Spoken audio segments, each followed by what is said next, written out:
Yvonne Beauvais est née en France dans une famille bourgeoise en 1901. Dès son enfance, toute sa vie fut centrée sur le Christ. Par une consécration spéciale, elle lui a exprimé son don total avec une acceptation sans réserve de la croix. Dans sa jeunesse, elle s'occupe activement pendant plusieurs années des pauvres de la banlieue parisienne. Pour trouver l'argent nécessaire, elle utilise ses talents naturels. Elle donne des concerts de musique, elle écrit et publie des poèmes, vend des images et des tableaux qu'elle peint elle-même.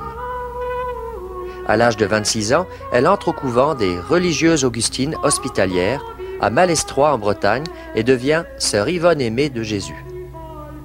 Très tôt, elle est affligée par de nombreuses maladies qui la font souffrir et qui la firent grossir, défigurant sa beauté naturelle. Cependant, sa santé chancelante ne l'empêche pas d'exercer une activité débordante, aussi bien pour répondre à des tâches de responsabilité nombreuses qu'à des missions multiples tout en restant au service des pauvres. À 34 ans, elle est élue prieure de ce grand monastère. À 45 ans, elle est supérieure générale de la Fédération des Sœurs Augustines Hospitalières, œuvre qu'elle a fondée elle-même, qui consiste à s'occuper avec compassion des malades dans les hôpitaux. Toutes les souffrances physiques, morales et surnaturelles auxquelles elle fut soumise n'ont jamais altéré sa joie et son rayonnement. Dans son apostolat, elle fit preuve de charisme et de dons extraordinaires. Bien des phénomènes surnaturels, sensibles et impressionnants se manifestent dans sa vie. Ils se déroulent toujours dans une grande discrétion, jamais en public. Sa vie emprunta des voies étonnantes et difficiles, avec des grâces et des épreuves exceptionnelles, signe d'un amour particulier du Seigneur. Sa vie mystique n'était connue de personne, sauf de ses conseillers spirituels. Sœur Yvonne Aimée a subi de violentes attaques du démon qu'elle a surmontées avec force, démasquant ses pièges les plus troublants. Pendant l'occupation allemande, durant la Deuxième Guerre mondiale, elle sauva la vie de nombreux résistants français en danger, ainsi que celle des pilotes alliés dont les avions avaient été abattus par les Allemands. Elle les cachait dans l'hôpital au risque de sa vie. Mère Yvonne Aimée est morte en 1951, à l'âge de 49 ans, et fut enterrée au cimetière du couvent à Malestroit. De nombreuses publications racontent sa vie exceptionnelle. Parmi les témoins qui la connaissaient, nous avons rencontré le père Paul Labutte dans sa maison familiale, la Brardière, en Normandie, où Yvonne Aimée a séjourné quelquefois comme jeune fille, puis comme religieuse. Écoutons le témoignage émouvant de ce prêtre qui fit pour elle un ami et un confident privilégié. Oui, son amour des pauvres remontait à sa petite enfance. Elle avait vu dans sa petite enfance des pauvres qui venaient sonner à la porte de ses grands-parents pour demander la charité. Alors on leur donnait un morceau de pain, on leur donnait une petite pièce de monnaie, etc. Et elle-même, quand les pauvres sonnaient à la porte, allait leur ouvrir, leur donner ce pain ou cette petite pièce de monnaie, mais toujours accompagnée d'une parole gentille. Et vers l'âge de 18 ans, à la fin de ses études secondaires, elle a commencé à visiter les pauvres de la banlieue de Paris et de Paris même. Une sœur de Saint-Vincent de Paul lui avait donné quelques adresses, et elle-même en avait trouvé d'autres. C'est une époque, si vous n'avez pas connu cela, avant 1920, une époque où il n'y avait aucune protection sociale, aucune retraite, aucune prestation, rien du tout. Tous les malheureux qui vivaient, on peut dire que c'était malheureux, qui vivaient dans la banlieue de Paris, dans la ceinture rouge, vivaient au jour le jour dans la misère noire. Il n'y avait rien du tout, que la charité privée. Alors Yvonne Aimée passait ses journées dans cette ceinture rouge, soignant des malades, assistant des mères en couche, s'occupant de vieillards, s'occupant même de mourants, organisant des obsèques décentes pour des pauvres des bidonvilles. Toute la journée, elle y passait. Toutes ses ressources également y étaient employées. Alors elle distinguait deux sortes de pauvres. Les pauvres à elle, les pauvres à Jésus. Les pauvres à elle, c'est ceux qu'elle découvrait elle-même, ou qu'on lui indiquait. Les pauvres de Jésus, c'était des pauvres que le Seigneur Jésus intérieurement lui désignait. C'est lui qui leur donnait, qui donnait leur adresse. Je ne sais pas trop. Mais je sais qu'elle a fait un apostolat absolument invraisemblable, depuis l'âge de 18 à 27 ans à peu près. Ce qui était très beau chez elle aussi, c'était l'harmonie des gestes. Rien ne saccadait, mais tout était harmonieux dans ses mouvements de ses bras, le mouvement de tout son être. Hein. Elle a aussi un très beau regard, gris-bleu, bleu à certains jours. Hein. Un regard lumineux, un regard qui vous pénétrait de douceur. Hein. Un regard qui donnait l'impression de voir au-delà de nous-mêmes, jusqu'au fond de notre cœur, ou de lire dans l'avenir des événements qui nous échappaient. Oui. Mais autour d'elle, elle répandait, je l'ai dit, je crois déjà, une atmosphère qui n'était pas de ce monde. Hein. Et pourtant, elle était incroyablement humaine. Hein. Et il y avait chez elle, si j'ose dire, un mélange de simplicité, de majesté et de douceur. Et c'est bien, je crois, la marque de ceux qui ont l'expérience de Dieu. Dieu imprime aux âmes qui ont son expérience quelque chose de cette douceur, cette majesté, de cette beauté, de cette harmonie. Une rencontre a eu lieu ici à la Bardière en janvier 1927. Je ne savais rien d'Yvonne Aimée. Je savais qu'une jeune fille extraordinaire priait pour ma vocation. Mais je ne savais pas que c'était elle. Et quand je me suis trouvé en présence d'Yvonne Aimée pour la première fois, j'ai eu l'intuition, mais une intuition alors percutante, que c'était une fille qui était vraie jusqu'à la racine de son être. Et pendant les 25 ans d'amitié profonde qui ont suivi, j'ai pu vérifier l'exactitude, la justesse de cette intuition qui m'avait littéralement fait tressaillir ce jour-là, lors de notre première rencontre. Au cours des années, bien sûr, notre amitié a revêtu différents visages. Elle a été pour moi une amie merveilleuse, une sœur aînée, une mère, une seconde mère, et sans l'avoir jamais cherché, un maître spirituel. Elle marchait d'un pas très rapide, très léger. On se demandait même si parfois elle donnait l'impression de ne pas poser à terre, un pas, je dirais presque un pas spiritualisé. Hein. Et dans sa jeunesse, elle avait beaucoup aimé la danse, les danses communautaires surtout. Et jusqu'à la fin de sa vie, elle avait conservé le sens du rythme, le sens du mouvement. Hein.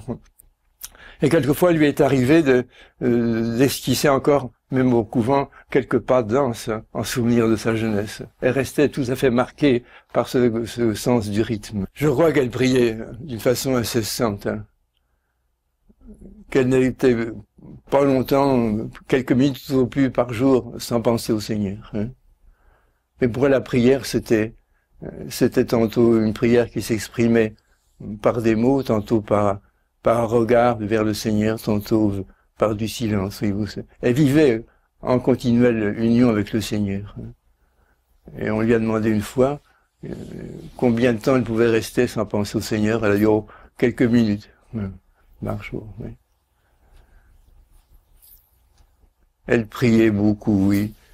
Et trouvait moyen de dire un rosaire par jour, au milieu de ses occupations les plus accablantes. Et au moment de la messe, j'ai des souvenirs là-dessus, c'était impressionnant de la voir, voyez-vous. Au moment de l'élévation, elle fixait toujours sur le pain et le vin un regard brillant. C'était souvent le regard de quelqu'un qui voit l'invisible. Un regard lumineux, c'est un regard qui dépassait les apparences. Hein. Et j'ai toujours été impressionné de lui donner la communion. Parce qu'avant, vraiment, quand je lui présentais la Sainte Hostie, elle avait encore ce regard d'amour, ce regard de foi extraordinaire hein, sur la Sainte Hostie. C'est très beau, là. Des choses qu'on ne peut pas oublier. Ouais. Et quelquefois, pendant la messe, évidemment, elle a dû avoir des lumières, peut-être des visions, mais enfin, elle en parlait très très peu. c'est tout à fait par hasard qu'on pouvait le deviner. Souvent, puisque les bonnes nuits étaient rares, elle passait son temps à prier la nuit. Et je lui ai demandé une fois, mais comment elle priait la nuit? Alors, elle m'avait dit, il m'arrive, par la permission de Dieu, d'entendre des prières qui montent des différents coins de la terre. Il monte beaucoup de prières de tous les coins de la terre. Je les entends, et ça me permet de m'y unir. Et d'autres fois, elle me disait, oh, la nuit, il m'arrive, c'est une parole mystérieuse, il m'arrive de scruter des peuples. Voyez-vous, la nuit, suivant le mouvement des peuples, scruter des peuples. Autant qu'on puisse le dire, et autant que je me rappelle de l'avoir interrogé, les premières visites du Seigneur ont eu lieu quand elle-même avait 21 ans, dans une période de sa vie que plus tard elle appellera son printemps mystique. Je crois que c'est la première fois, c'est à Malétroit, jeune fille, qu'elle a vu le Seigneur lui apparaître dans toute sa beauté. Et plus tard, au cours de ce même séjour à Malétroit, jeune fille, elle a eu plusieurs manifestations du Seigneur. Elle me les avait racontées sur ma demande. C'est ainsi qu'elle allait à Malétroit sur les bords du canal, et qu'à un détour du canal, dans un petit bois, il y avait un banc. Et là, elle s'asseyait sur le banc, elle attendait le Seigneur, qui venait d'après en traversant la rivière. Et il s'asseyait près d'elle, et il l'instruisait. D'autres fois, à l'entrée d'un chemin qui longe la rivière de l'Oust, le Seigneur l'attendait à l'entrée du chemin. C'était vraiment des colloques impossibles à restituer. Elle avait beaucoup plus appris par le Seigneur que dans les livres. Tu m'instruis, Seigneur. Ta parole est une lumière pour mes pas. Instruis. Souvent, dans ces comptes rendus qu'elle donnait au père Crétet, son directeur, on voit des petites phrases comme ça. Le Seigneur m'a dit, le Seigneur m'a fait comprendre, etc. Elle était vraiment la disciple du Seigneur, dans l'église, mais Et d'autres fois, je crois vous l'avoir dit, le soir, quand elle se rendait à la chapelle, le monastère étant endormi, le Seigneur quelquefois l'attendait pour une conversation nocturne. Oui. Ah, ça doit être terrible. J'essayais d'imaginer ce que c'est quand on a vu le Seigneur, on ne peut le voir. Parce que, à ce propos-là, elle m'avait dit, tu sais, quelquefois, le plein midi de la terre me semble ténèbres, par comparaison, avec ce sentiment que la vraie vie est de ce côté-là, et que la vie sur la terre n'est qu'une vie de passage, qu'une épreuve temporaire, que la vraie vie est ailleurs. Et quand elle avait des visites du Seigneur, elle en a eu ici, même dans cette pièce, souvent il y avait des signes avant-coureurs de cette visitation du Seigneur. Un encens mystérieux qui emplissait la pièce, qui descendait même du plafond, voyez-vous, en volute, mais qui avait un parfum que j'ai jamais retrouvé dans aucune cathédrale, aucune abbaye, un parfum qui n'était pas de la terre. Quand Ivan Aimé voyait ces spirales d'encens, elle exultait de joie, c'était le signe que le Seigneur allait venir. Et il venait la rejoindre. Une histoire éclatante d'amour et de bonheur. Car c'est cet amour extraordinaire de Jésus, cet amour qui datait de son prime enfance, qui n'avait jamais cessé de croître, qui était sa marque principale. Oui. elle a aimé d'une façon inouïe le Seigneur. Je crois qu'on peut dire qu'elle lui a jamais rien refusé. Et en revanche, lui-même, lui refusait rien. C'est vraiment un échange. On comprend mieux le cantique des cantiques. Elle a vu la Sainte Vierge un certain nombre de fois. Pas régulièrement. Mais je ne sais pas, vous savez, comme elle n'en parlait pas, c'est difficile d'établir une statistique. Oui. Puis elle n'avait pas de message à transmettre comme Bernadette en a eu, ou les petits de Fatima, ou d'autres apparitions. C'était des apparitions privées, si j'ose dire. Mais souvent, elle s'entretenait avec la Vierge. Elle en parlait très simplement. Mais elle m'avait permis, d'une façon générale, de l'interroger. Alors, bien, je l'interrogeais. Mais si je n'avais pas interrogé, il y a beaucoup de choses qu'on n'aurait jamais su. Le 15 août, soit la veille ou soit dans la nuit du 15 août, la Sainte Vierge lui apparaissait. Alors, le 15 août 1947, je me trouvais près d'elle et j'ai célébré la messe. Et c'est elle qui a répondu la messe, selon l'expression d'alors. Et ensuite, nous avons pris ensemble un petit déjeuner. Et à brûle-pourpoint, tout en versant du café, je lui dis, vous avez vu la Vierge cette nuit? Elle a un petit peu sursauté, elle m'a dit oui, oui. Je lui ai dit, comment ça s'est passé? Oh, m'a dit, tu sais, c'est tout simple. Je dormais, hein.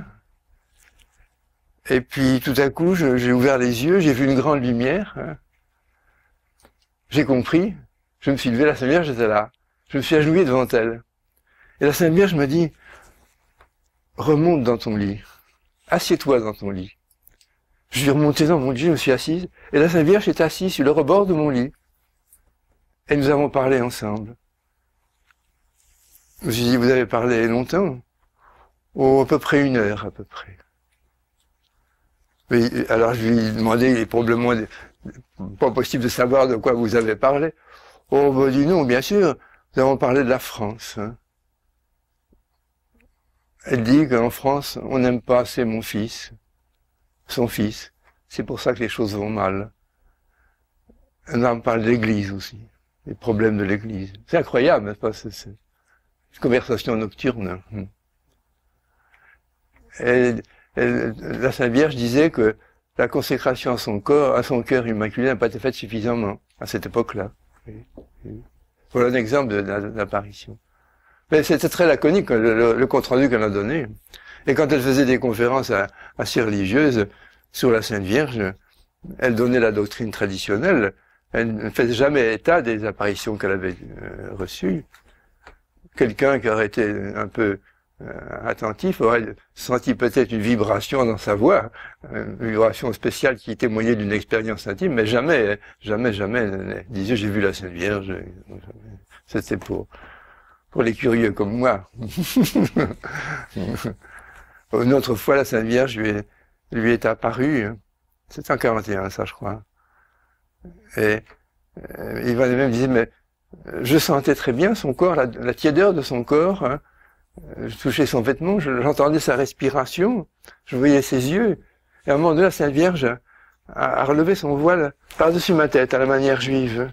Et sous son voile, elle m'embrassait. Mais on ne peut pas dire ce qu'est la simplicité de la Sainte Vierge. C'est extraordinaire. Tellement c'est simple, tellement c'est beau, tellement c'est humain, si j'ose dire. Voilà quelques apparitions.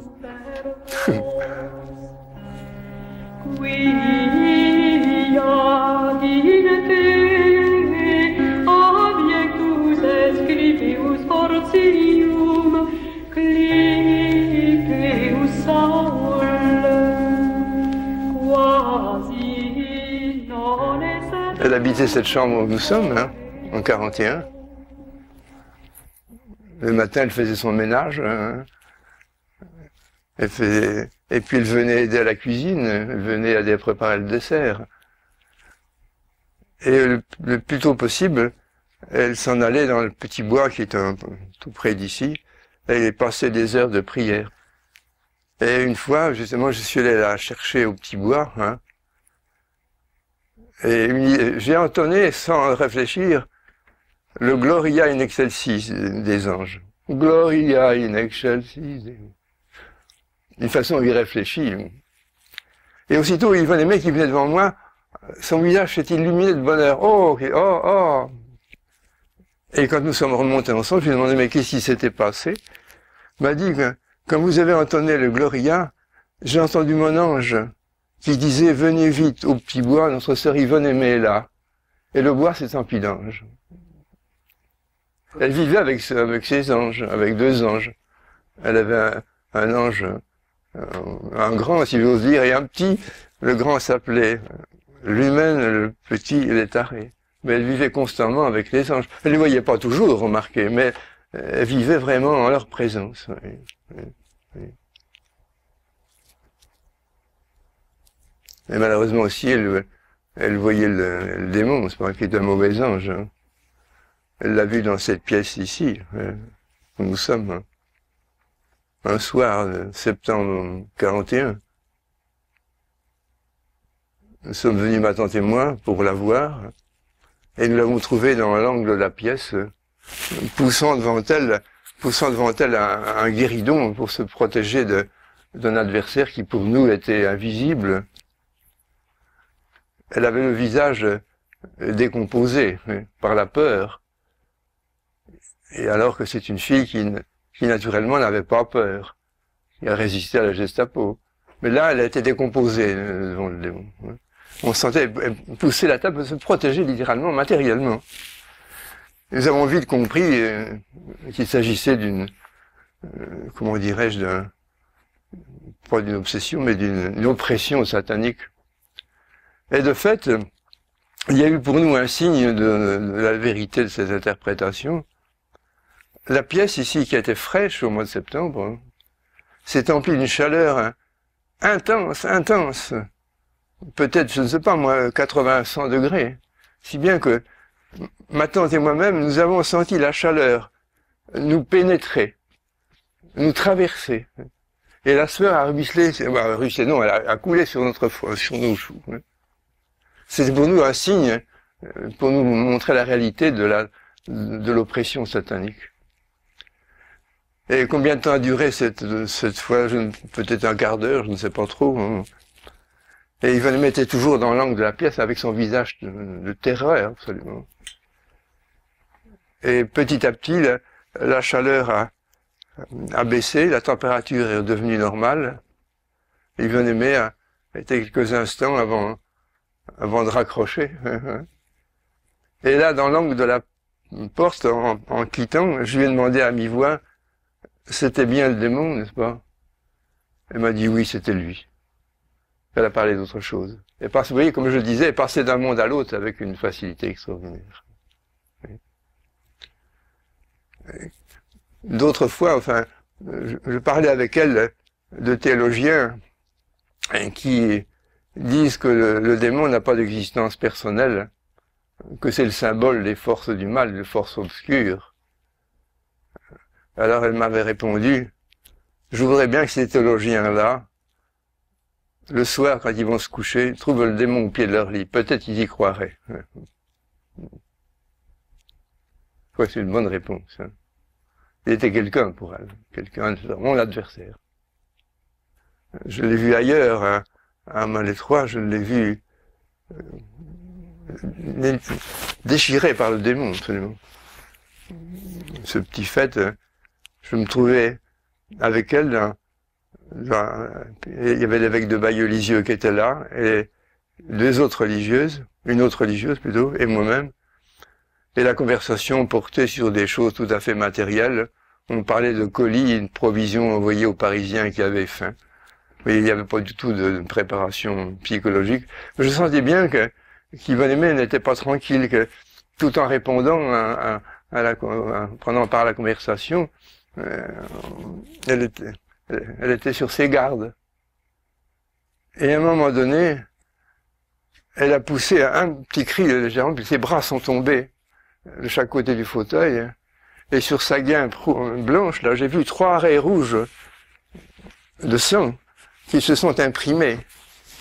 Du sang frais, hein, et qui se sont rejoints. Ça faisait toute une grande tache de sang. Alors, je me souviens encore que la religieuse qui était là, qui était son assistante, a relevé le haut de ce gain.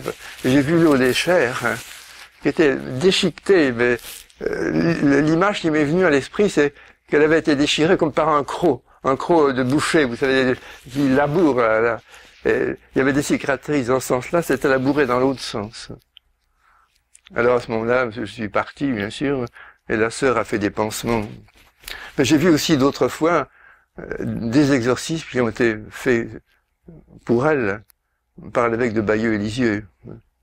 C'est toujours solennel et presque tragique, ces exorcismes.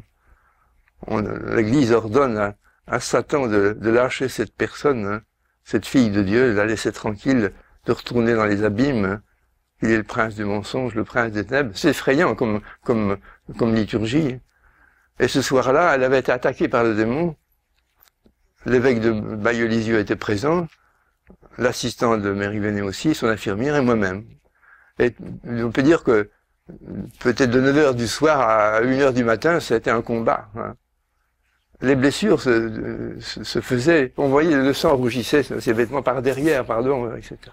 C'était un carnage absolument. Nous avons su le lendemain qu'elle avait eu plus de 80 coups de griffes. Mais elle a des griffes pas superficielles, des griffes profondes, c'est le labourage de la chair jusqu'aux os. Oui. Et ça formait, apparaît-il, après, des gros bourrelets.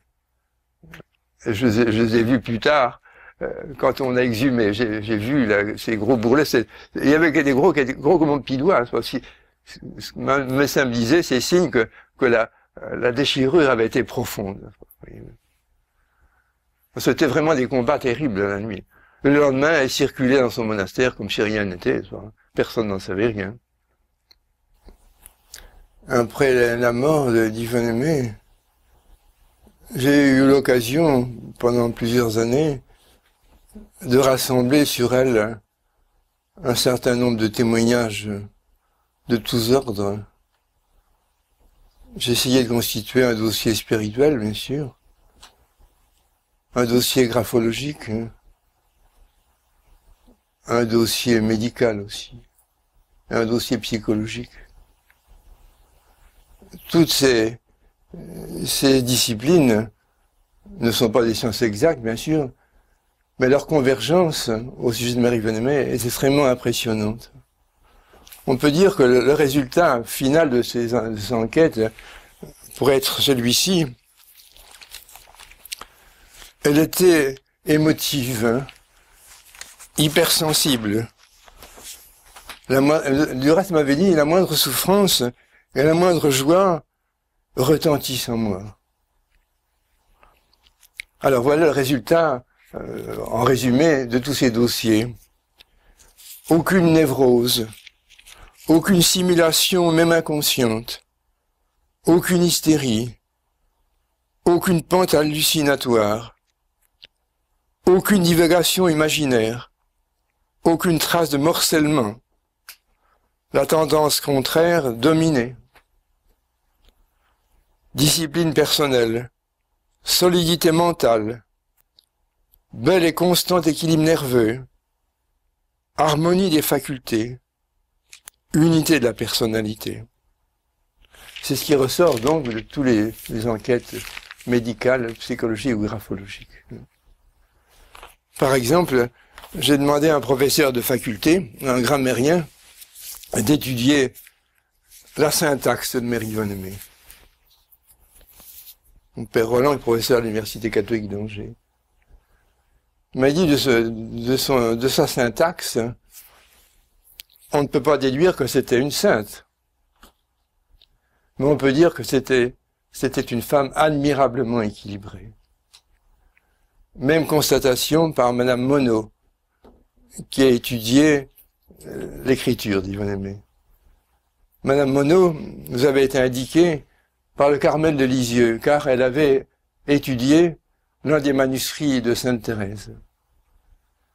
Mais Malmono dit, même conclusion, femme admirablement équilibrée. Des témoignages de neurologues, de psychiatres, tout ça, toujours la même conclusion, femme admirablement équilibrée. Je crois que c'est important. Du reste, elle m'a dit plusieurs fois, tu sais, j'étais la personne la moins prédisposée à toutes ces affaires-là.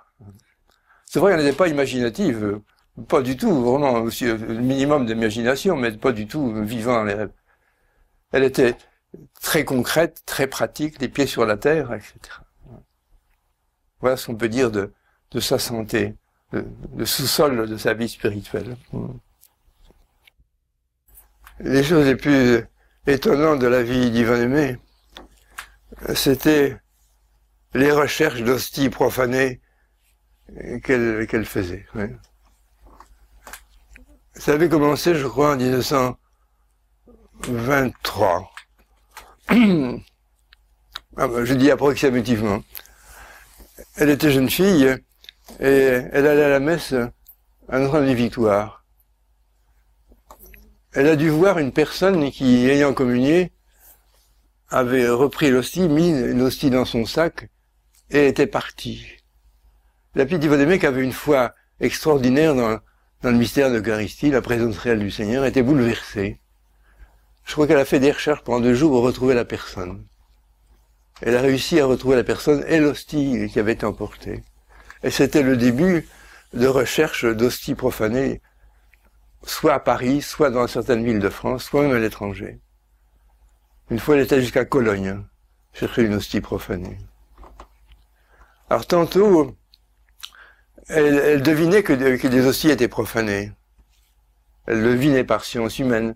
L'autre fois, elle était avertie surnaturellement. On peut dire que plusieurs fois par an, toute sa vie, elle a fait ses recherches d'hosties, occasionnellement, bien sûr. Et l'histoire qui s'est passée à la Vardière se situe un peu dans ce contexte. C'était le 16 septembre 1941. Yvonne Aimé était donc là, à la Vardière, passé une quinzaine de jours. Et voici que ce 16 septembre, après déjeuner, je suis descendu avec elle au Petit Bois. Nous étions un peu comme des lycéens en vacances. On s'amusait dans rien. Et arrivé devant la cabane, nous avons pris des photos. Nous avons pris la photo de la cabane et nous sommes pris nous-mêmes avec un appareil à pied, un Kodak à pied. Vraiment des photos absolument inutiles. Enfin, c'était les vacances. Et après quoi, nous avons mis l'appareil de photo dans la cabane. Et nous nous sommes séparés. Elle est restée là, à prier dans ce petit ermitage. Et moi, je suis parti plus loin. Mais pas tellement loin parce que j'avais toujours peur qu'il lui arrive quelque chose. Et voici que, vers 4 heures de l'après-midi, j'ai entendu Yvonne Aimé qui poussait des exclamations. Enfin, comme quelqu'un qui voit un spectacle horrible et qui s'exprime sa peine, son chagrin, son étonnement. Je suis arrivé en courant, elle continuait de s'exclamer. Néanmoins, elle a lâché quelques paroles qui m'ont permis de situer ce qui se passait. J'ai compris qu'elle suivait de loin une scène de profanation d'hostie. 2 hommes, a-t-elle dit, s'acharnaient contre une hostie, une petite hostie. Oh, disait-elle, oh, il la piétine. Oh, il la perce avec un poinçon. Oh, elle saigne, cette hostie. Et aussitôt, je vois encore Yvonne Aimé se redressant en disant à son ange, voilà son ange, va me la chercher, cette hostie, va me la chercher, mon amour la réclame. Et aussitôt, elle et moi, nous avons vu un grand trait de lumière qui passait au-dessus de nous, qui descendait oblique vers un sapin, un trait de lumière dorée, si vous voulez, hein, qui portait quelque chose de blanc. Le rayon est venu s'éteindre sur un petit sapin. Et nous sommes accourus, elle et moi, Et nous avons vu sur une branche du sapin une petite hostie qui venait d'arriver, qui se tenait debout, qui était percée et qui saignait, il y avait du sang frais. Et nous sommes regardés un peu tous les deux, comme Saint Pierre et Saint Jean au tombeau du Seigneur, demandant que se passe-t-il? Et nous avons eu, elle ou moi, je ne sais pas, elle ou moi, je ne me rappelle plus, le réflexe d'aller chercher l'appareil à photo, qui était dans la petite cabane. Bienheureux appareil qui était là. Alors, Yvonne Aimé a pris une photo de cette hostie se tenant debout sur la branche de l'arbre. Après quoi, j'ai pris l'hostie de mes doigts. C'est donc pas une hallucination. Je l'ai prise dans mes doigts. Ensuite, j'ai cueilli une feuille d'arbre en guise de corporale et j'ai placé dessus l'hostie. Je l'ai prise sur la branche d'arbre, je l'ai posée sur la feuille. Et l'hostie se tient debout, comme vous le voyez sur la feuille. Ce sont mes mains que vous voyez, et puis le bas de mon visage. L'hostie transpercée, l'hostie sanglante. Je l'ai transportée dans la petite cabane de l'ermitage, où il y avait une statue de la Sainte Vierge. Et j'ai placé la Sainte Hostie au pied de la Sainte Vierge. On l'aperçoit toujours sur la feuille sur laquelle elle reposait déjà. Il y avait dans cette petit ermitage 2 flambeaux. Et quand nous sommes entrés avec l'hostie miraculeuse, les flambeaux venaient d'être allumés. Par qui, nous ne savons pas. Personne d'autre que nous n'est venu dans le bois. C'est là que le Seigneur lui a parlé de la valeur du silence. C'est là qu'il lui a dit, redit, de ne pas raisonner les choses incompréhensibles qu'il permettait pour elle. Et il a ajouté cette parole de toute beauté, la nuit de ton esprit sera le soleil de ton âme. Cette parole a été dite là par le Seigneur. Parole intérieure, je suppose. Et j'ai dit à ma tante, viens vite au petit bois, Yvonne Aimé y est, il se passe quelque chose d'extraordinaire. Mais en 2 mots, je lui ai dit de quoi il s'agissait. Et ma tante est partie en courant, c'est moi qui la suivais. Elle était comme Saint-Pierre qui courait au tombeau. Moi, je le suivais comme Saint-Jean. Et alors ma tante a vu l'hostie. Elle l'a vue dans leur cabane. Elle a vu l'hostie qui était percée et qui saignait. Donc 3 témoins. Ma tante est repartie. Je suis resté un peu, quelques instants avec Yvonne Aimé. Et je pense que c'est à ce moment-là que sur la porte de la cabane, une inscription s'est faite sous nos yeux. Les lettres après lettres. Le ciel a visité la terre.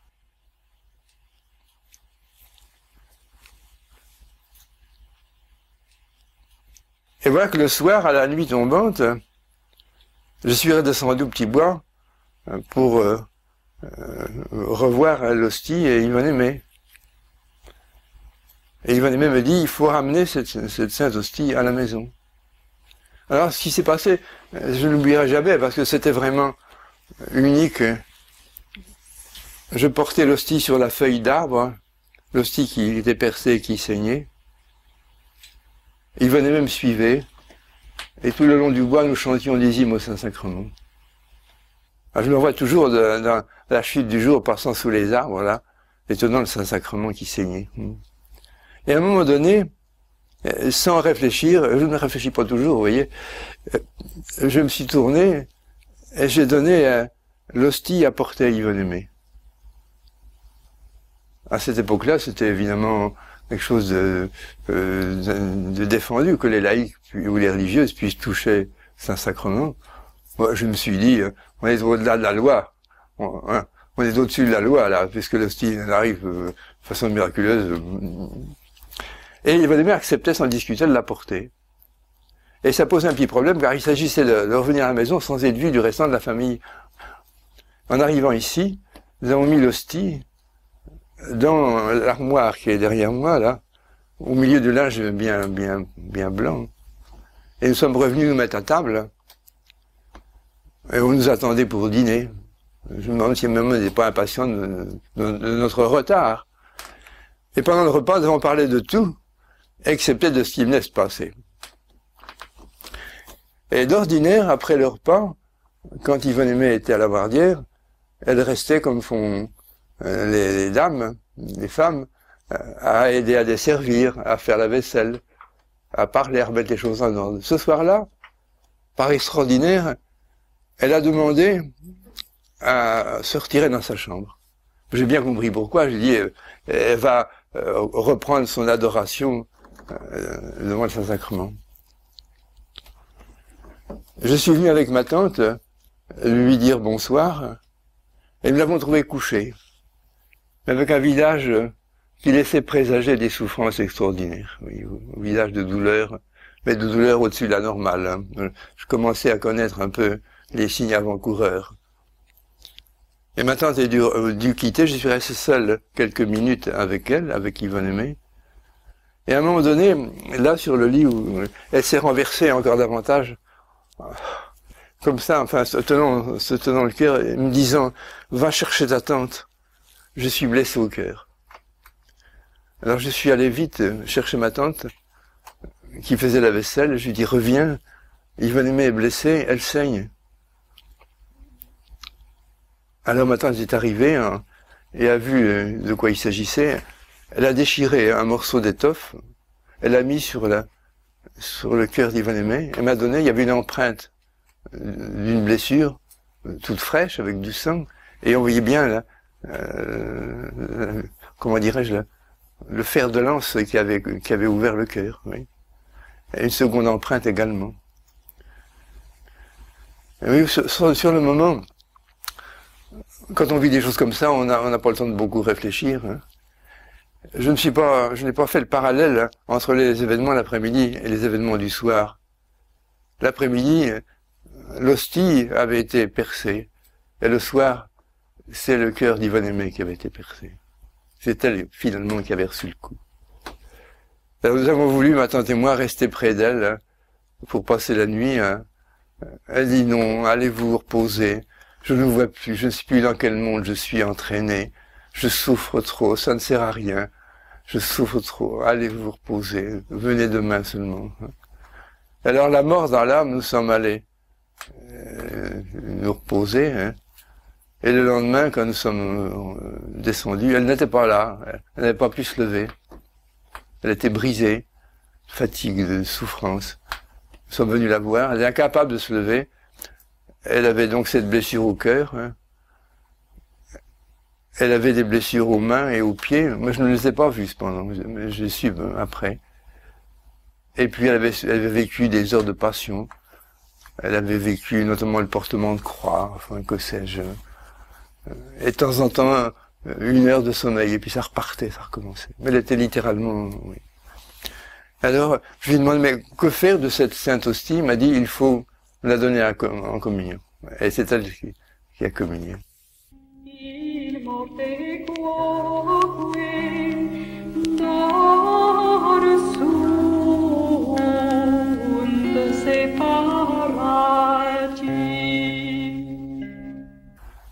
Mais c'était une sainte qui se déplaçait, n'est-ce pas? Elle n'était pas comme Marthe Robin qui était couchée.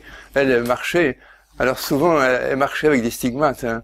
On ne les voyait pas. On ne les voyait pas. Ça devait être terrible de marcher sous les yeux.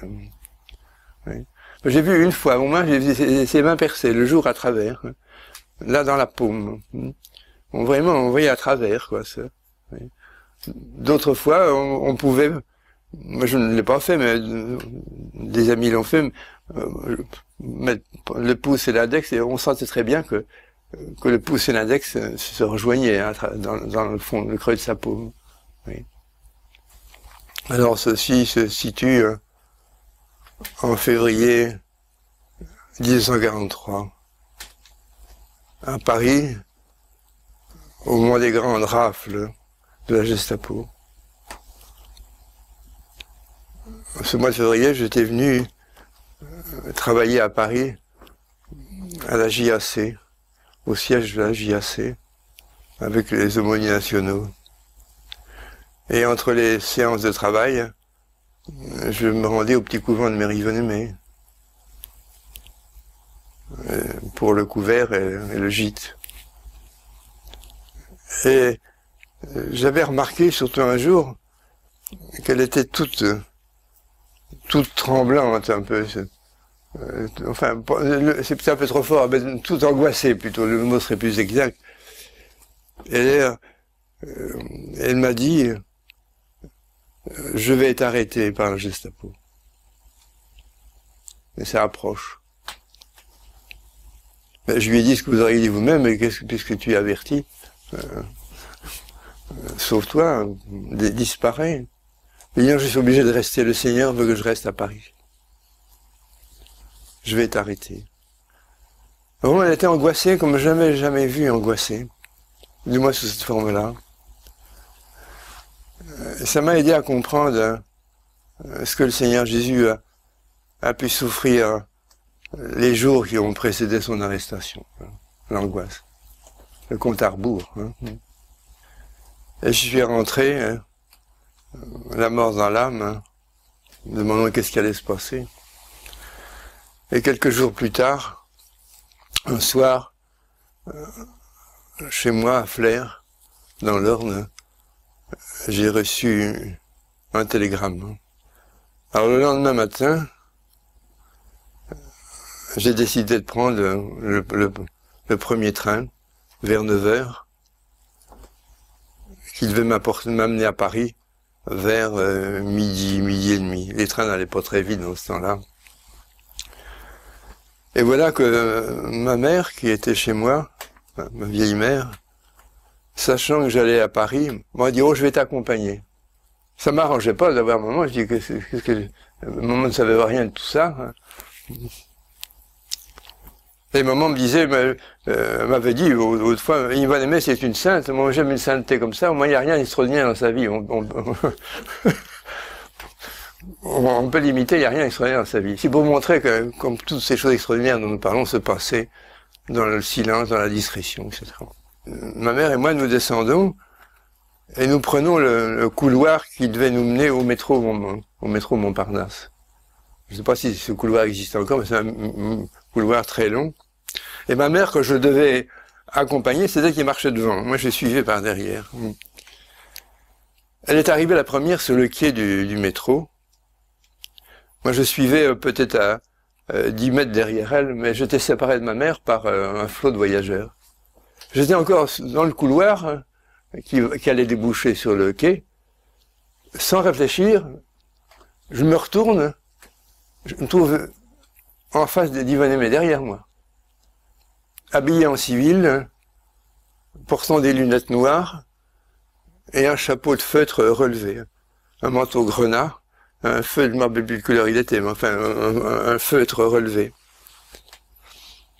J'étais tellement heureux, je lui dis, ah, elle dit, marche, elle me dit. Je ne comprenais pas ce qui se passait. Alors elle me pousse, littéralement, j'avais arrêté tout le monde, ne serait-ce que quelques secondes, ça suffisait pour faire un barrage, les gens m'ont poussé. Je me suis retrouvé sur le quai de la gare, du métro, avec Yvonne Aimée. Par bonheur, maman a eu l'idée de me monter dans une voiture. Je me suis monté à la même voiture, mais par l'autre bout, par l'autre porte. Si bien que maman ne l'a pas vu. Alors je me suis trouvé dans le métro, à côté d'Yvonne Aimée, habillé en civil. Je tenais la colonne pour me donner une contenance. Et tout joyeux, je lui dis, ça y est, vous êtes libéré. Ben, c'est vrai. Elle me répond avec un air, elle lève les yeux, comme elle était plus petite que moi, elle lève les yeux avec un air de douleur, oh là là, de détresse. Elle dit, non, je ne suis pas libéré. En ce moment, je suis à la torture. Alors, dans un éclair, j'ai compris qu'elle était à la fois dans la prison et dans le métro. Et le métro a continué de rouler, nous n'avons pas eu le temps d'échanger d'autres paroles. Je sentais que les gens nous regardaient un peu. Et arrivé, je crois, à Denfert-Rochereau, sans me dire rien, sans me dire au revoir, sans rien, elle me quitte. Elle descend. Moi, je reste dans, hein, et je l'ai vu à travers la vitre, se retournant vers moi, et me jetant un regard de détresse infinie. Je l'ai suivi du regard, et au moment où la voiture repartait, je l'ai vu qui se mettait dans la file de sortie, mais qui disparaissait, devenu invisible, avant d'être entré sous le couloir. Je suis descendu avec ma mère, je crois que c'est Porte d'Italie, ou Place d'Italie, pour prendre la direction de l'église de Pantin. Alors à ce moment-là, comme dans ce sens-là, il y avait presque personne dans le métro, allant vers la banlieue. Je me suis rapproché de maman, mais je ne lui ai pas parlé de ce qui venait de se passer. Je me sentais incapable d'en parler. Non seulement incapable, mais je me sentais que je n'avais pas le devoir d'en parler. On arrive au terminus, église de Pantin, le métro stop, les lumières s'éteignent, les quelques voyageurs descendent. Il y avait peut-être 5-6 voyageurs au terminus. Ma mère est toujours intrépide, était déjà loin dans l'escalier, j'étais séparé d'elle par les portes battantes. Maman était déjà en haut de l'escalier, moi j'étais encore en bas de l'escalier, et au moment où je m'apprêtais à pousser les portes à ressort, hein, la porte s'ouvre vers moi, et je vois Mère Yvan-Aimé qui surgit, hein, l'air effrayé, me disant, jetant un passage, « Prie, prie, prie, si tu ne pries pas, on m'emmène ce soir en Allemagne. » Je ne le dis à personne. Je me retourne, il n'y a plus personne. Je suis redescendu sur Paris dans le métro. Je me disais, mais qu'est-ce que... Prie, prie, si tu ne pries pas, on m'emmène ce soir en Allemagne. Je ne le dis à personne. Ça me tournait dans la tête. Alors, je suis descendu du côté de Sèvres-Barbillon, par là. Je suis ici à m'enfermer dans la chapelle de la rue du Bac. Là. Il était peut-être 2h30, 3h l'après-midi. Je suis assis à 7h du soir. J'ai fait tout ce que j'ai pu de prière. J'ai dit du breviaire, bien sûr. J'ai dit des rosaires. J'ai fait le chemin de croix. J'ai dit des litanies. Enfin, je ne savais plus ce que je disais, mais prie, prie, ça me revenait tout le temps. Je sentais que c'était suspendu. Mais vous savez, le bon Dieu n'est pas difficile, le genre de prière que je faisais. En fait, l'attention était là, mais le résultat c'était pas très beau, mes prières. Mais enfin, c'était de bon cœur. Je me dis, mais où est-elle, Yvan-Aimé, ce soir? Où est-elle? Et après le repas, j'ai demandé la permission de monter dans le bureau d'Yvan-Aimé. Il n'y avait pas de clôture, quelquefois elle me recevait dans son bureau. Alors je suis monté avec la permission de la sœur.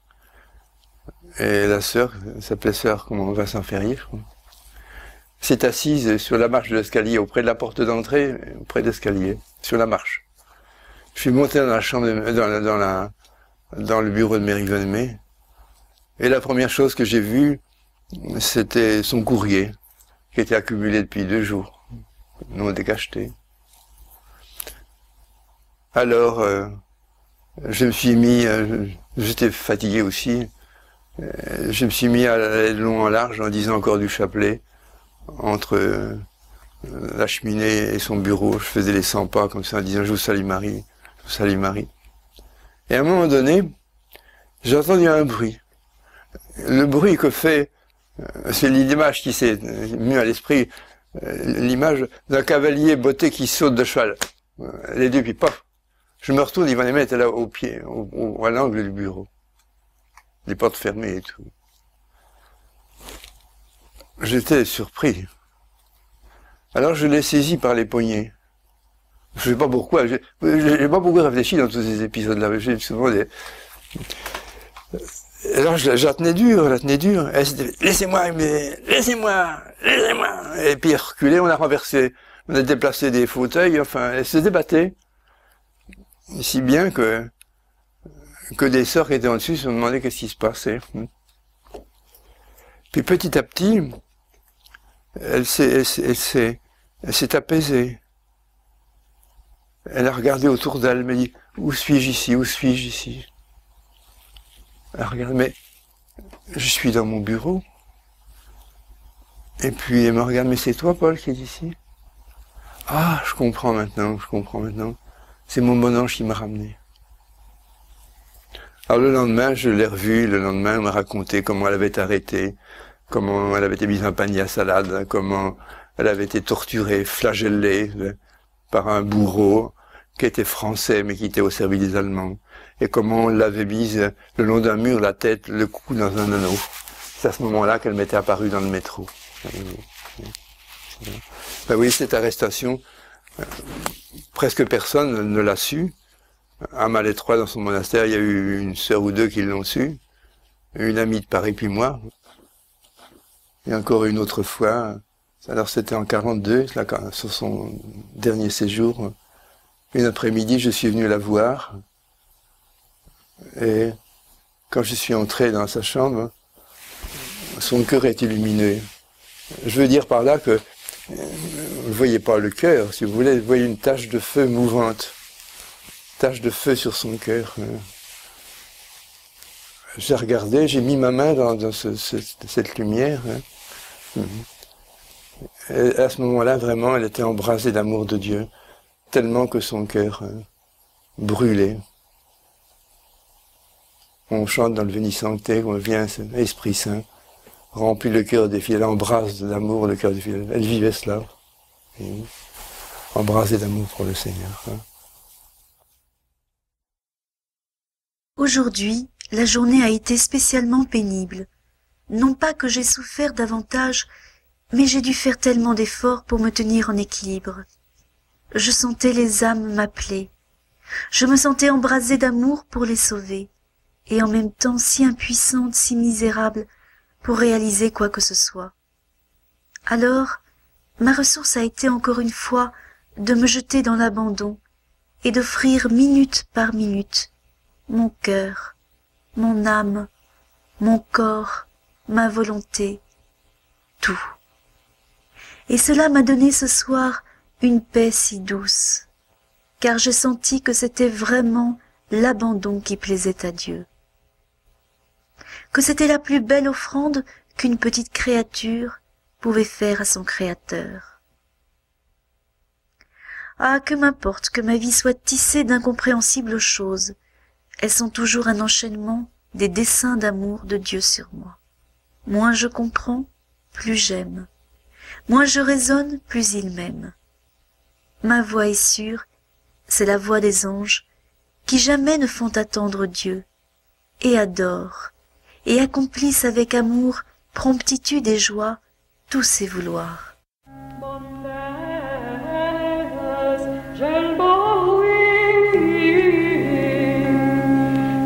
Gros, ne pluvia, veniat super